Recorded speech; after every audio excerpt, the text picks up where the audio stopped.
लोकसभेच्या निवडणुकीचा पहिला टप्पा राज्यातला विदर्भातून सुरू होतो आहे आणि त्याचा प्रचार आता शिगेला पोहोचला आहे. पहिल्या टप्प्यामध्ये विदर्भातल्या नागपूर, रामटेक, भंडारा, गडचिरोली आणि चंद्रपूर या मतदारसंघामध्ये 19ला मतदान होणार आहे.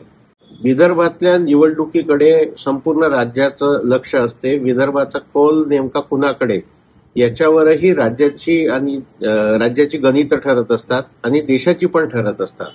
गेल्या वेळी भाजपला लोकसभेमध्ये 10 पैकी 9 जागा मिळाल्या होत्या आणि निर्विवाद यश भाजपने संपादन केलं होतं. यावेळेस कशी स्थिती राहील अशी उत्सुकता, असा प्रश्न अनेकांच्या ओठावर आहे, मनात आहे. मला असं वाटते की यावेळेस इतकी एकतर्फी लढत विदर्भात राहणार नाही, कारण यावेळेस मला कोणत्याही प्रकारची लाट विदर्भात दिसत नाही. स्थानिक मुद्दे, बेरोजगारीचे मुद्दे, शेतीचे प्रश्न या मुद्द्यावर लोक उघडपणे बोलतात. काही राजी व्यक्त करतात तर काही नाराजी व्यक्त करतात.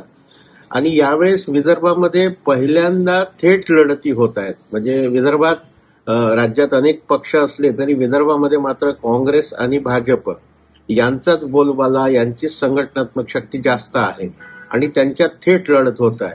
आणि विदर्भात जेव्हा जेव्हा थेट लढत होते तेव्हा विदर्भात निकाल कसे लागतील याची उत्सुकता जास्त असते. मागच्या वेळेस वंचितचे उमेदवार रिंगणात असल्यामुळे तिरंगी लढती झाल्या होत्या आणि त्याचा फायदा भाजपला मिळाला होता. यावेळेस मात्र वंचितचे उमेदवार आहेत पण त्यांना फार मतं मिळतील असं चित्र नाही. याचं कारण असं की वंचित बऱ्यापैकी एक्सपोज झाली आहे. म्हणजे वंचित नेमकी कुणासाठी काम करते याबाबत लोकांच्या मनात आधीही संभ्रम होता आणि यावेळेस तो आणखी दिसून आला. त्याच्यामुळे वंचितला काही ठिकाणी, रामटेक वगैरेच्या सारख्या ठिकाणी उमेदवार बदलावे लागले. तर वंचित आणि बसप या 2 पक्षांची ताकद तुलनेने कमी झाल्यामुळे थेट लढती होतील आणि त्या चुरशीच्या होतील असं मला वाटते. विदर्भात ओबीसीचा फॅक्टर नेहमी महत्वाचा ठरत आला आहे.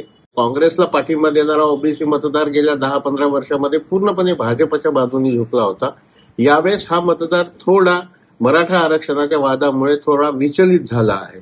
तर हा मतदार नेमकी कोणती भूमिका घेतो याच्यावरही बरंच काही ठरणार आहे. आणि थेट लढतीमध्ये कुणाला फायदा होईल आज असं पूर्णपणे स्पष्ट चित्र मांडता येत नसलं, कारण अजूनही 8 दिवस निवडणुकीला आहेत. पण तरीही ह्या थेट लढती या दोन्ही पक्षाच्या, भाजप आणि काँग्रेस यांच्यासाठी घाम गाळणारी ही निवडणूक ठरणार आहे.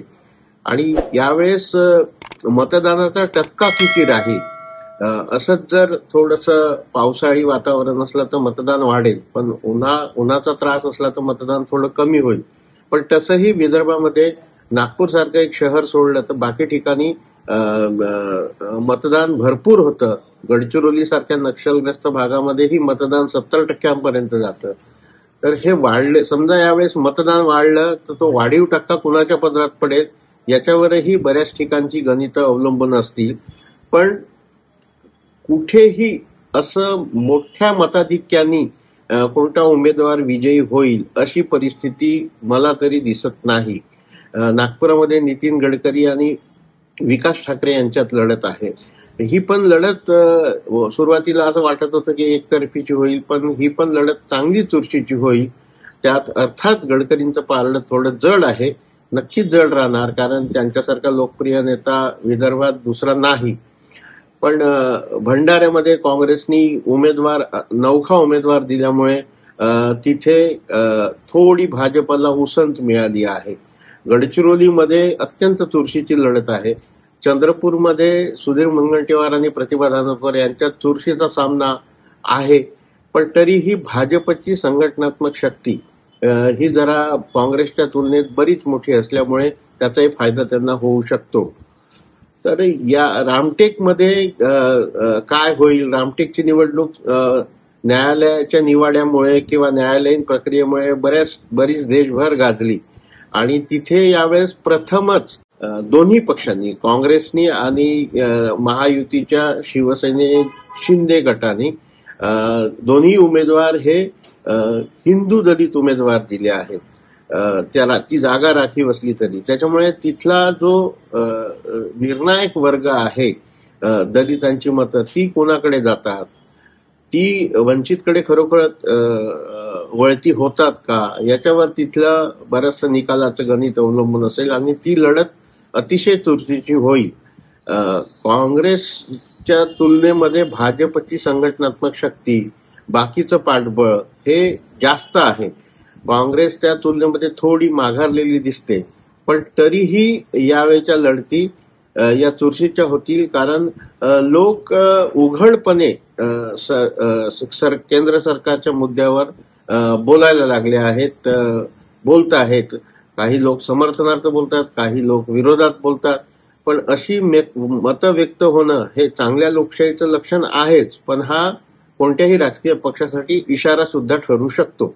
त्यामुळे या पहिल्या टप्प्यातील लढतीकडे संपूर्ण राज्याचं लक्ष लागलं आहे.